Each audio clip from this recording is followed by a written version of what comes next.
الرحمن الرحیم سعودی عربیہ بھی پوری دنیا کی طرح کرونا کی لپیٹ میں 5400 کیسز ہو چکے ہیں، 5369 وہاں، اور 73 کے قریب اموات ہو چکی ہیں۔ سعودی عربیہ نے بھی سخت انتظامات کیے ہیں، 8 سے زیادہ شہروں میں کرفیو کی سچویشن چل رہی ہے، مکمل طور پر لاک ڈاؤن ہے، کام اس کے ٹھپ ہے، چند ایک ضروری محکمے کھلے ہوئے ہیں۔ سعودیہ نے اس حوالے سے بڑے بڑے سٹیپ لیے، خاص کر جو بلدیہ کا سٹیپ ہے، جہاں میں اقامہ ہولڈر رہائش پذیر تھے، جس طرح سے مزدوروں کی کالونیاں ہوتی ہیں ویسے ان کے جو ہاسٹل تھے، جو کنجسٹڈ تھے، زیادہ کیسز وہاں سے سامنے آئے تو انہیں 5 دن کی مہلت دی گئی ہے، اور وہ لوگ جو جنہوں نے ان کو کامیں دی ہوئے، ان کو کہا گیا کہ ان کی بہتر رہائشوں کا انتظام کریں جہاں انہیں کم سے کم خطرات ہوں، تاکہ ان کی زندگی کی سروائیول ہو، اور یہاں جو ہے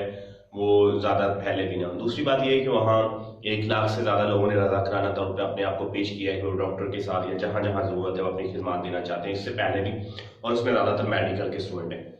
8000 سے زیادہ لوگ رضاکارانہ طور پر مختلف محکموں کے ساتھ کرونا کی جنگ میں کام کر رہے ہیں۔ سعودی عربیہ میں دنیا کا خوبصورت آئسولیشن ہاؤس پایا گیا ہے۔ ایک آدمی ففا کے پہاڑ پہ گھر میں رہائش پذیر تھا کہ اس کا دوست آیا اس سے ملنے، اور اس نے وہاں تصویر لی، اور تصویر وائرل ہو گئی، اور اسے دنیا کا خوبصورت ترین آئسولیشن ہاؤس کہا گیا ہے، جسے اس نے خود کو سیلف کرناٹائز کیا ہوا ہے۔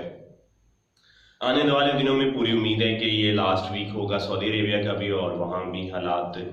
بہتری کی طرف جائیں گے، اور انہوں نے اپنی تیل کی پروڈکشن کو کم کر دیا ہے۔ اندرونی معاملات جو سازشیں تھیں ان کو بھی بہتر کر رہے ہیں، اور رشیا امریکہ کے ساتھ بھی اس نے اپنے معاملات کچھ بہتر کیے ہیں۔ جیسے ہی آپ کر رہے گی آپ سے شیئر کرتے رہیں گے۔ Thank you very much.